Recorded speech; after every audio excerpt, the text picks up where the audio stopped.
ଏବେ କିଛି ଓଡିଆ ମୁଭି ଏମିତି କପି କରୁଛନ୍ତି, ଅଧା ତାମିଲ, ଅଧା କନ୍ନଡ, ଅଧା ସାଉଥ, ସବୁ ମିଶେଇ ମାସେଇ ଏମିତି ଛୁଙ୍କ ଲଗେଇକି ଦଉଛନ୍ତି ଯେମିତି ପବ୍ଲିକ ବି ଜାଣି ପାରୁନାହାନ୍ତି। ସେ ମଝିରେ କିଛି ଇନଫ୍ଲୁଏନ୍ସର ମାନଙ୍କୁ ଡାକି ଦଉଛନ୍ତି, ପଇସା ପତ୍ର ଦେଇକି ଏମିତି ଭାବେ ପ୍ରମୋସନ କରୁଛନ୍ତି, ମାନେ ମୁଭି ଟା ପୁରା ଯେମିତି ନ ଦେଖିବା ଲୋକ ସିଏ ଅଟୋମେଟିକ ଦେଖୁଛି ସେଇ ତାଙ୍କ ଲୋଭରେ।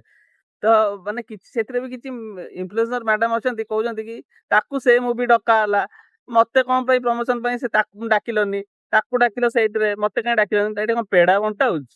ଏ ତମ ଚାଟିଆ ଦେଲେ ତମ ହାଣ୍ଡି ଗିଳିଯିବ ତ। ତମ ନିଜ ଗୋଟେ ଇଜ୍ଜତ ଟା ରଖ।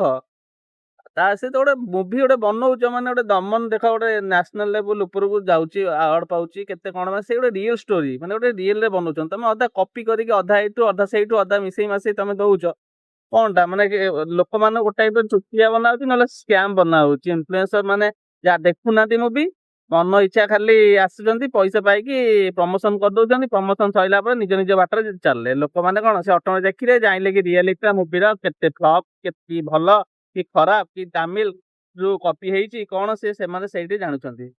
ଏ ଲୋକମାନଙ୍କ ବି ଟିକେ ଦେଖି ଚାହିଁକି ମୁଭି ଦେଖିବା କଥା।